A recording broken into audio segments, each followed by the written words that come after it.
श्री स्वामी समर्थ. तुम्हा सर्वांचं माझ्या चॅनलमध्ये मनापासून स्वागत आहे. तर बघा, अक्षय तृतीयेला पित्रांची सेवा आपल्याला करायची आहे.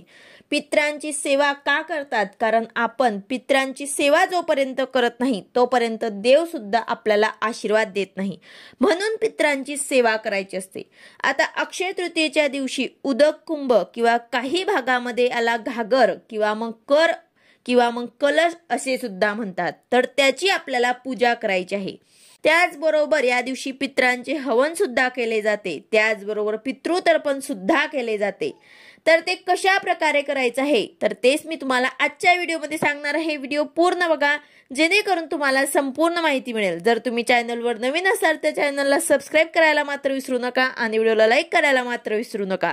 तर बघा, आता अक्षय तृतीयेच्या दिवशी ज्यांचे आई वडील गेले असतील त्यांनी त्यांच्या नावाने दान धर्म करायचा आहे. हा दिवस पित्रांचा सण आहे म्हणून या दिवशी दुपारी 12 वाजेनंतर पित्रांना अन्नाचा नैवेद्य आपल्याला द्यायचा असतो. घरातील सर्वांनी दक्षिणेकडे तोंड करून पितृस्तुती म्हणावी. या दिवशी केळीचे पूजन केले जाते. खाली गहू ठेवून त्यावरती आपल्याला हा घट जो आहे तो केळी जे आहे ते आपल्याला त्यावरती ठेवून पूजा करायची असते. या दिवशी पित्रांना उदक कुंभ दान करतात.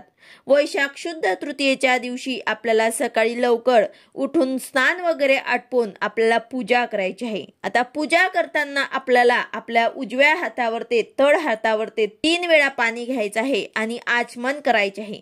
ओम केशवाय नमः, ओम विष्णवे नमः, ओम नारायणाय नमः हे 3 नावं म्हणून आपल्याला आचमन करायचं आहे आणि 2 नावं ओम माधवाय नमः आणि ओम गोविंदाय नमः हे म्हणत तुम्हाला उजव्या हातात पाणी घेऊन ते ताम्हणामध्ये सोडायचं आहे. तर अशा प्रकारे आपल्याला पूजेची सुरुवात करायची आहे. त्यानंतर आपल्याला संकल्प करायचा आहे की श्री परमेश्वर प्रीत्यर्थे, वसंत माधव देवता प्रीत्यर्थे आणि पितृ प्रीत्यर्थे सज्जनास उदक कुंभाचे दान करतो, त्या सज्जनाचा मान सन्मान करतो असा मला संकल्प करायचा आहे. त्यानंतर एक तुम्हाला पाट घ्यायचा आहे किंवा चौरंग घ्यायचा आहे. त्यावरती तुम्हाला एक पत्रावळीमध्ये गहू टाकायचे आहे आणि त्यावर तुम्हाला हा भरलेला मातीचा घट जो आहे तो उदक कुंभ जो आहे त्यामध्ये पाणी भरून ते तुम्हाला त्या गहूंवरती किंवा तांदूळ ते जे काही तुम्ही ठेवाल त्यावरती तुम्हाला ठेवायचं आहे. घट ठेवल्यानंतर तुम्हाला त्याला सूत जे आहे ते गुंडाळायचं आहे. नंतर त्याची पंचोपचार पूजा करायची आहे. त्यामध्ये तुम्हाला गंध, फुले, तीळ, सुपारी, विड्याची पाने किंवा मग आंब्याची पाने लावले तरी सुद्धा चालेल. दक्षिणा, फळं अशी पंचोपचार तुम्हाला पूजा करून घ्यायची आहे. आणि नंतर तुम्हाला एक छोटा कुंभ अजून घ्यायचा आहे, म्हणजे एक छोटा घट अजून घ्यायचा आहे आणि त्यामध्ये तुम्हाला थोडेसे तांदूळ टाकायचे आहेत, पांढरी तीळ टाकायचे आहे. ज्या भागामध्ये जे मिष्ठान ठेवले जातं ते तुम्हाला त्यामध्ये ठेवायचं आहे आणि त्याची सुद्धा तुम्हाला पंचोपचार पूजा करून त्या मोठ्या घटवरती तुम्हाला हा छोटा घट जो आहे तो त्यावरती ठेवायचा आहे.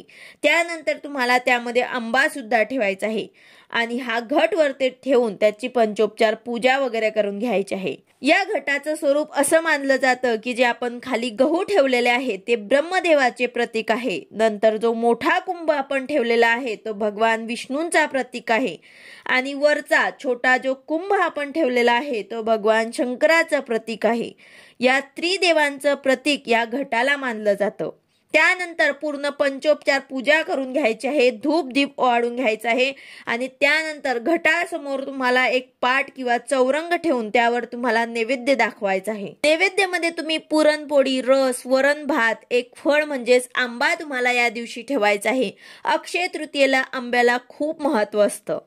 यानंतर तुम्ही भाजी पोळी जे तुम्ही कराल ते तुम्हाला नैवेद्य या दिवशी दाखवायचं आहे. यानंतर पित्रांचे हवन सुद्धा तुम्हाला करायचे आहे. हवनसाठी हवन पात्र समोर तुम्हाला ठेवायचे आहे. पित्रांचे हवनसाठी लोखंडाचे अगर स्टील वापरली जात नाही म्हणून तुम्हाला पित्रांच्या उपासनेमध्ये एकतर मातीचं किंवा तांब्याची भांडी असायला हवी. त्यानंतर गाईच्या शेणांच्या गोवऱ्या जे असतात ते तुम्हाला त्या भांड्यामध्ये ठेवून त्यावर तुम्हाला तूप टाकायचं आहे आणि त्याने अग्नी जे आहे ते व्यवस्थित प्रज्वलित करायचं आहे. त्यानंतर तुम्हाला पितृतृष्टीकारक पितृस्त्रोत म्हणायचे आहे. यानंतर अंगठा आणि अंगठा शेजारचे जे 2 बोटा असतात ते मिळून तुम्हाला 3 बोटांनी आहुती द्यायची आहे. यानंतर हवनाला सुरुवात करायची आहे. आता नित्यसेवेमध्ये जे पितृसूक्त दिलेले आहेत ते म्हणत तुम्हाला हवन करायचं आहे. त्यामध्ये 18 ओव्या दिल्या आहेत. तर प्रत्येक ओवीनंतर तुम्हाला स्वधा असं म्हणत हवनात आहुती द्यायची आहे. आता उदक कुंभाची स्थापना आणि पूजा ही कोणत्या दिशेला तोंड करून करायची हाही प्रश्न सर्वांना येत असतो. तर जेव्हा तुम्ही उदक कुंभाची पूजन करणार तेव्हा तुम्हाला पूर्वाभिमुख बसायचं आहे. म्हणजेच पूर्वेला तोंड करून तुम्हाला या कुंभाची पूजा करायची आहे. आणि त्यानंतर जेव्हा तुम्ही पितृसुक्ताचं वाचन करणार, हवन करणार, तेव्हा तुम्हाला दक्षिणाभिमुख बसायचं आहे. म्हणजेच काय तर दक्षिणकडे तोंड येईल अशा प्रकारे तुम्हाला बसून पितृसुक्ताचं वाचन आणि हवन करायचं आहे. त्यानंतर तर्पण विधीमध्ये कसं करायचं तर बघा, जेव्हा आपण देवतांचं तर्पण करत असतो तेव्हा सुद्धा आपल्याला पूर्वाभिमुख बसायचं आहे. ऋषी तर्पण जेव्हा करणार तेव्हा पूर्वाभिमुख बसायचं आहे. आणि आचार तर्पण जेव्हा आपण करणार तेव्हा सुद्धा आपल्याला पूर्वाभिमुख बसायचं आहे.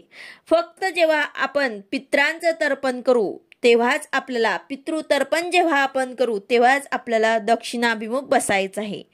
पितृतर्पण करण्याच्या वेळेस आपल्याला दक्षिणाभिमुख म्हणजे दक्षिणकडे तोंड करून आपल्याला बसून हे तर्पण विधी करायचा आहे.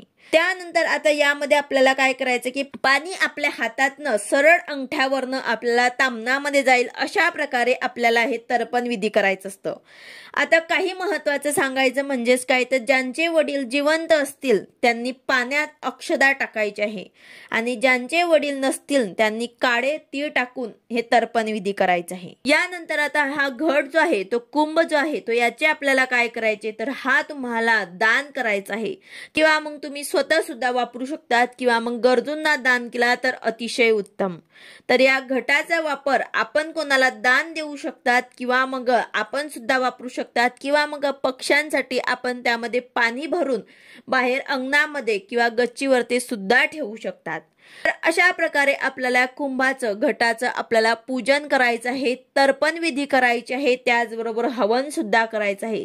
हा दिवस पित्रांसाठी अतिशय महत्वाचा असतो. आपण या दिवशी जे काही आपण पित्रांसाठी करत असतो त्यामुळे आपले पितर जे आहे ते तृप्त होऊन आपल्याला आशीर्वाद देऊन जातात.